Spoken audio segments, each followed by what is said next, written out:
On the Israel-Gaza issue, I've been quite agnostic on the conflict because I feel like I just don't know enough about it.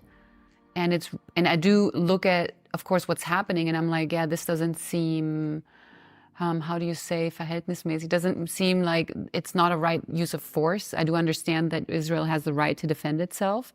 It just seems strange when I look at what's happening. And there have been protests in Germany, by students or, different groups that have been, shut down by police. And there's a lot of, strange things happening when people do voice their concern. Strange things do happen, especially when you least expect it. My name's Z. And on the ongoing conflict between Israel and Gaza, we got Professor John Mearsheimer to shed some light on us, tackling one of the most complicated and sensitive issue in geopolitics today. While the headlines paint a simple picture, the reality is far more complex with layers of history, politics, and human suffering at play. But as always, we won't settle for what we've been told. We always break down the key challenges and prevailing narratives. Let's watch and uncover what's really happening in Gaza. Over the conflict in Gaza. I'm not saying some of the concerns that are voiced obviously are very harsh and probably not in alignment with establishment policy concerning Israel and Germany. But maybe those people who are a little bit more agnostic on the conflict, right, who don't know exactly what to think about it, and what would you tell them? What would you tell me in this case? Well, I think that the proper view on this is to condemn Israel because Israel is committing genocide. For me, genocide is a red line. I'm actually shocked that Germany, of all countries, is complicit in this genocide. Of course, I'm shocked that the United States is complicit as well. Both Germany and the United States, for moral reasons, and I even believe strategic reasons, certainly in the American case, we should be shutting this genocide down. We should have stopped it in its tracks. It should have never happened. And the Germans should have played a key role. They should have been shoulder to shoulder with us in stopping this genocide. This is just unacceptable to me from a moral point of view. And this is a case where the strategic logic and the moral logic line up. But that's not what has happened. Can you explain to me, because I think a year ago, maybe not quite a year, you called it a massacre. And then you switched and you declared it a genocide. Maybe you can explain that. Yeah. I think after October 7th, the Israelis saw an opportunity to cleanse Gaza.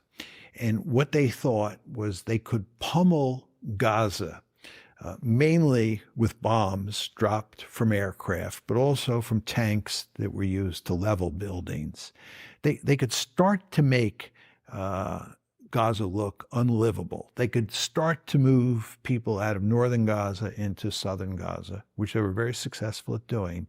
And this would end up pushing all the Palestinians, or most of the Palestinians, out of Gaza. So they had a punishment campaign aimed at civilians that was designed to ethnically cleanse. The problem is they were not successful in pushing the Palestinians out. The Palestinians didn't leave. So they continued to pummel the Palestinians. They continued to bomb. They continued to drive more and more Palestinians out of their homes. They began to pursue a starvation strategy. And what happened was, because ethnic cleansing didn't work, it morphed into a genocide. It was just mass killing to start, but then it became a genocide. And this is why in December, South Africa went to the International Court of Justice. It was at the end of December that they filed their brief with the International Court of Justice. And I think it was in January when the International Court of Justice said that there was sufficient evidence to make a plausible case that Israel was committing genocide. So that's why I changed my view. I don't think it started out as a genocide. I don't think the Israelis were intent on murdering most of the Palestinians or a substantial portion of the Palestinians. I think they were interested in just ethnically cleansing. And in an ideal world, they would have been able to snap their fingers and the Palestinians would have been gone. Very important to understand, Jasmine, that inside Greater Israel is the Israel that was created in 1948, plus the West Bank, plus Gaza. Those three big chunks of territory comprise Greater Israel. Inside Greater Israel, there are roughly 7.3 million Jews and 7.3 million Palestinians, okay? And when you have a system like that, you can't have a true democracy, especially when you look at Palestinian birth rates versus Jewish birth rates inside Greater Israel, right? So you can't have a democracy. They don't want a two-state solution. They want to maintain Greater Israel.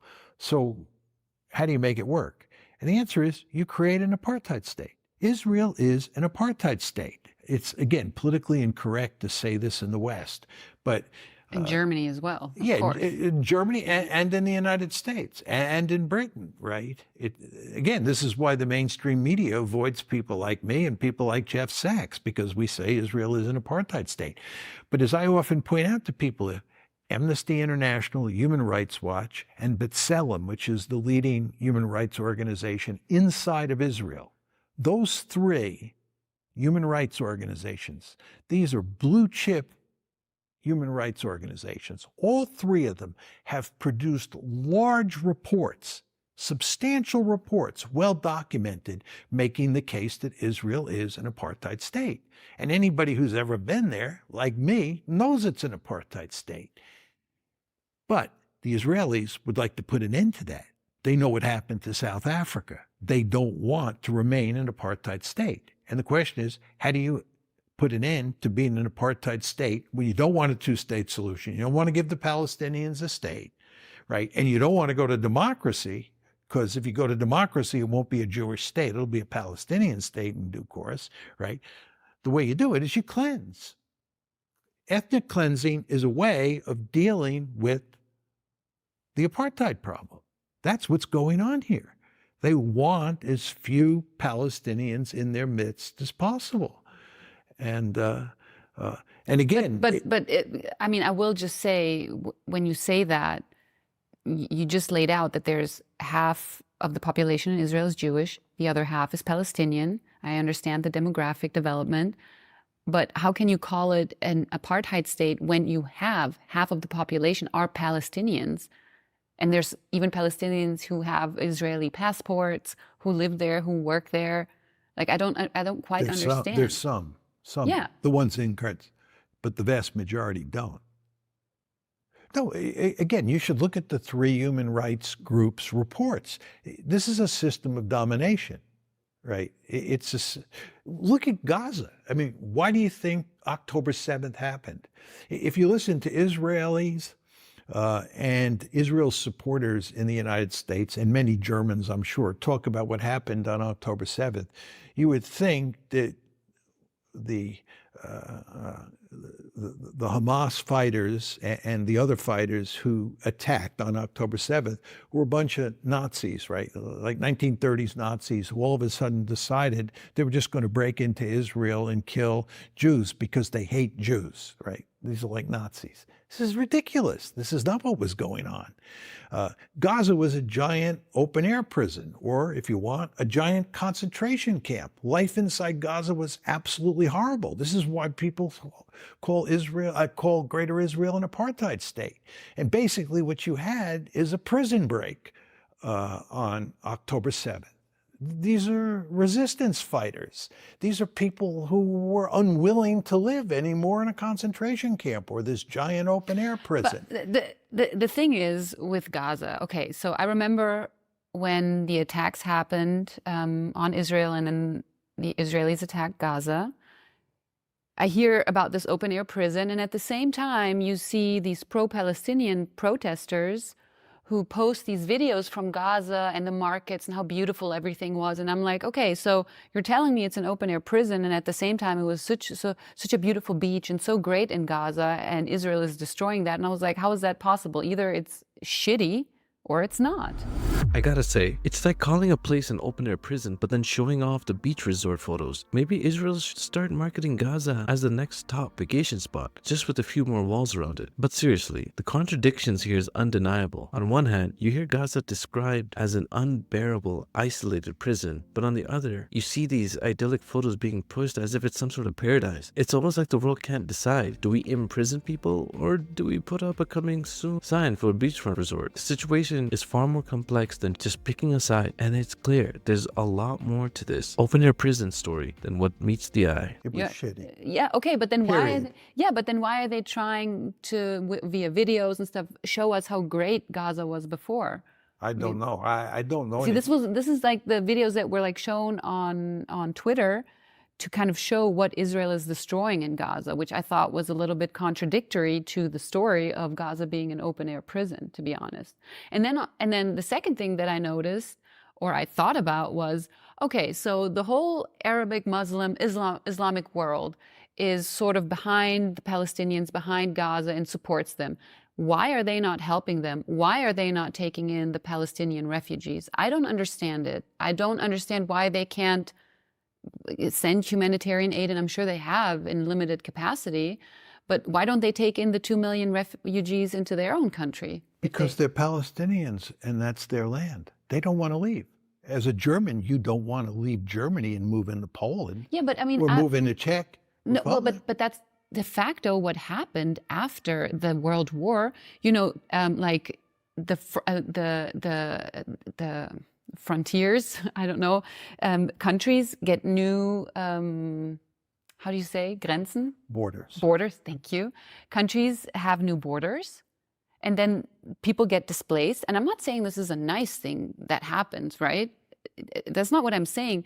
But how? But you're saying it's acceptable. No, I'm not saying it's permissible. acceptable. I'm just saying that the Palestinians are still considered refugees after being there for 70 years. Why are they still considered refugees? It's not like in Germany or after all the displacement happened after the Second World War. Because this is their land. In fact, they want their land back. That's what Hamas is all about. If you go back to 1900, there are hardly any Jews in what is yes, today I understand Greater that. Israel. Okay, so and this is why I'm probably so agnostic. And the Zionists came in and they took the land. But that's not exactly what happened, is it? I mean, there was like a declaration. There was something going on with the Brits, right?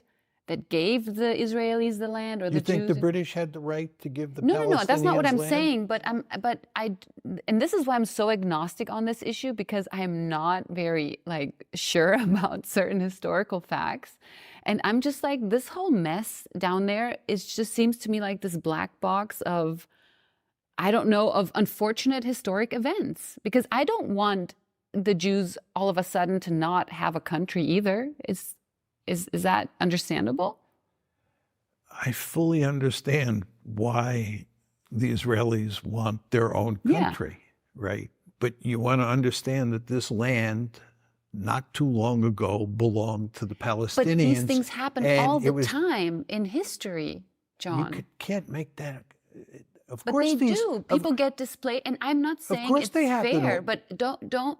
At some point, you kind of, just like with Ukraine, at some point they're going to have to accept what is.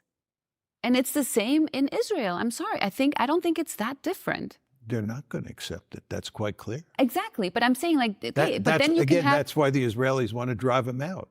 Yes, but you can choose unfair peace, or you can fight for fairness of the land. I mean, you could choose whichever you want. But sometimes unfair peace is probably better. If you were a Palestinian living in Gaza and you were young, you would have joined Hamas in all likelihood. I understand. You would have rebelled. Listen, John, And if your family owned property that was now part of Israel, you would want that property back. You would view it as your property. Right. After decades and decades? Yes, exactly. Germany doesn't want territory back in Poland or in Look, Czech. many Jews argue that Israel has a deed to the territory that it Yes, now a biblical controls. deed, right? Which And that's is the a little, Bible. it's a little ridiculous. I do understand that. I totally understand it, but I'm talking about like the situation we have right now. So what are we going to do with what we have right now? And sometimes things are unfair, John. It's just how it goes. Do we want this fighting to continue forever? Because this is what I'm thinking. I want to be very clear here. The United States believed for a long time that it had a solution, and many American leaders still believe there is a solution. It's the two-state solution. In other words, divide the land, divide Greater Israel, give the Palestinians a viable state of their own. This Yes, is but the this two is states. not a viable solution. You've said so yourself. This is not going to happen. That's right. But why is it not a viable solution? Well, probably because Israelis don't want to give them their land. That's right? correct. Yeah, That's right. I recognize that. Well, if they don't give them their land, you can then expect the Palestinians to fight back. Okay, I understand this, and I totally understand. I understand that when you're a young person in Gaza and you've seen your family be killed by an IDF attack or what, I understand it completely. I just wonder for how long do we want to continue this conflict? Whose way? Well, I mean, it's not only. It's for how long do the Palestinians want to continue to resist, and for how long do the Israelis want to continue? Well, it's not just between Israel and the Palestinians, is it? There's obviously a global community that is involved. The global community is largely ineffectual because of the United States. You pointed out that Steve Walt and I wrote this book. The United States basically supports Israel. But that's why I'm saying there's other countries involved. It's not just Israel and the resistance in Gaza. Yeah, but the country that's involved that matters is the United States, and it's joined at the hip with Israel. It does basically what Israel wants. We wanted a two-state solution. It's just very important to understand that. Every president from Jimmy Carter forward was deeply committed to creating a two-state solution. We could not get a two-state solution because Israel had little interest, and the lobby went to great lengths to undermine the pressure that any American president put on Israel to move to a two-state solution. You ended up with an apartheid state. And when you have an apartheid state where you have, roughly an equal number of Palestinians and Israeli Jews living inside it, the dominated group is going to revolt.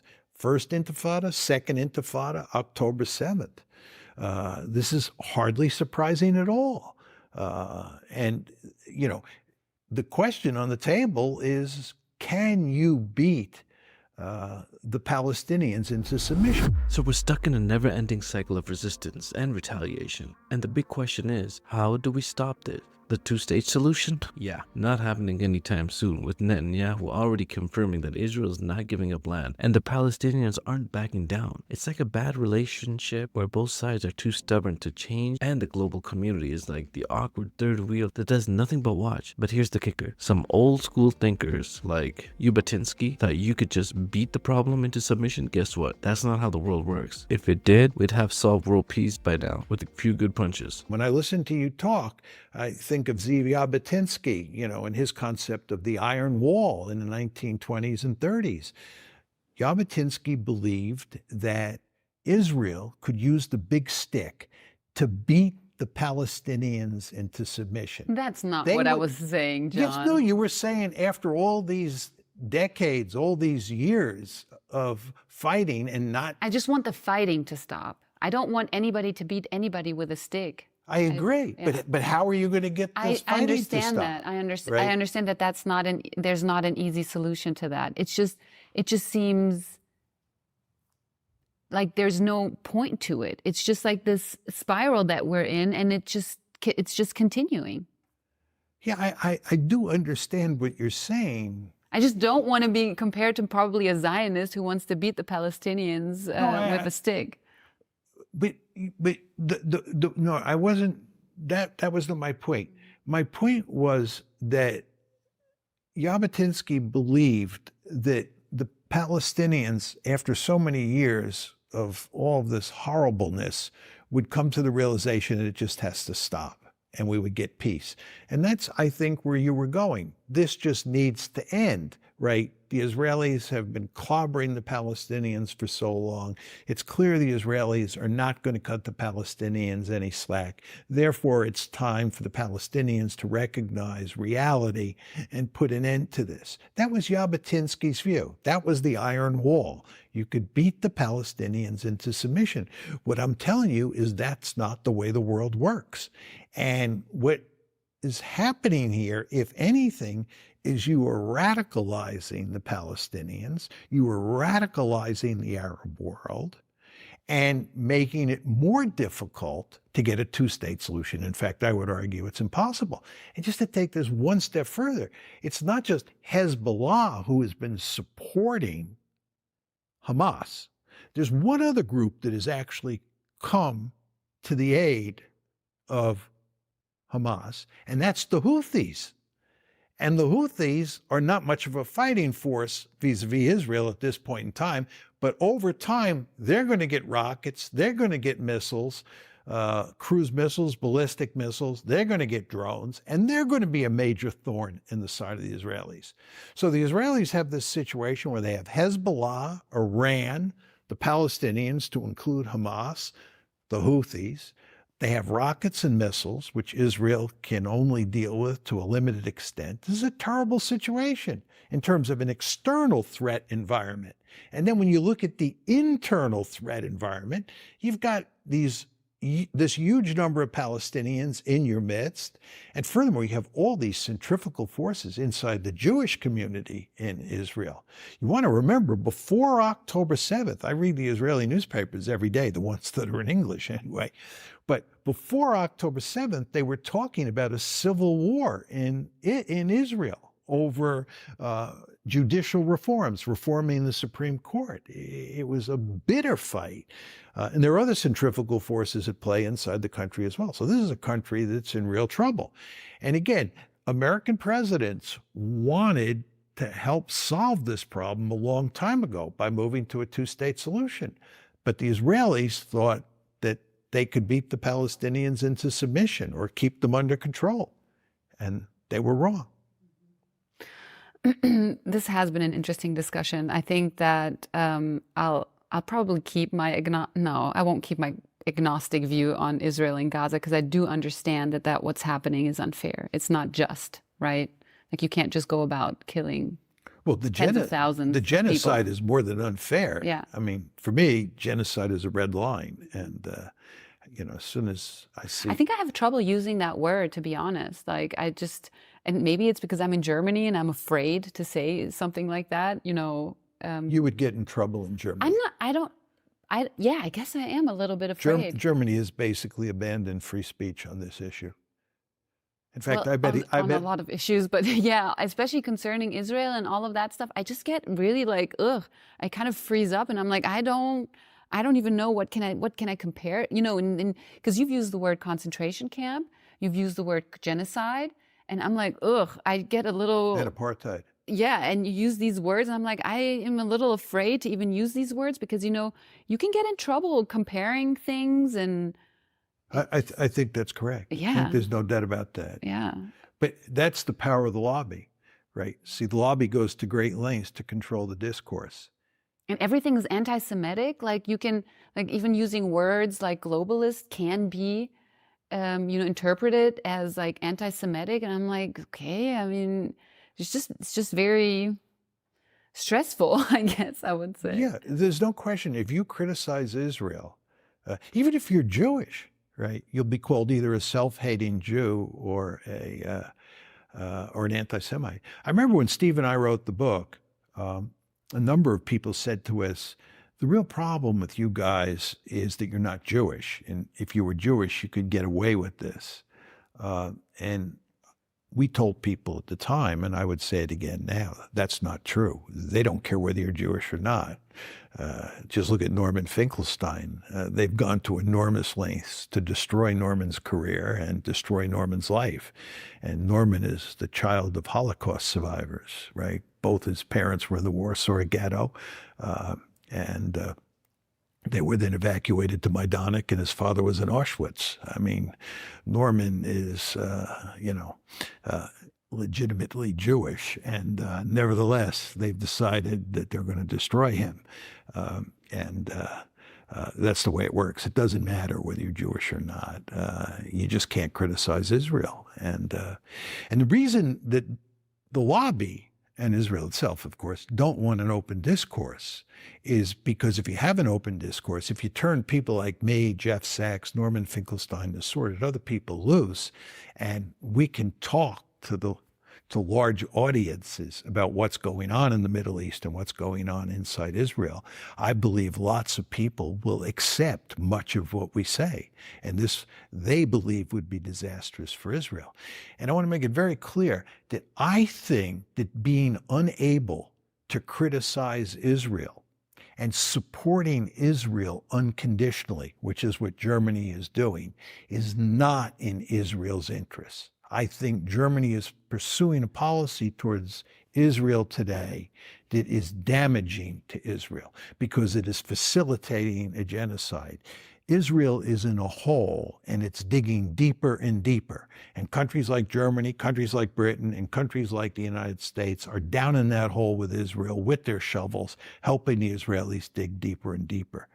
Israel needs some tough love. It needs the United States and countries like Germany to tell it to change its behavior, to certainly stop the genocide.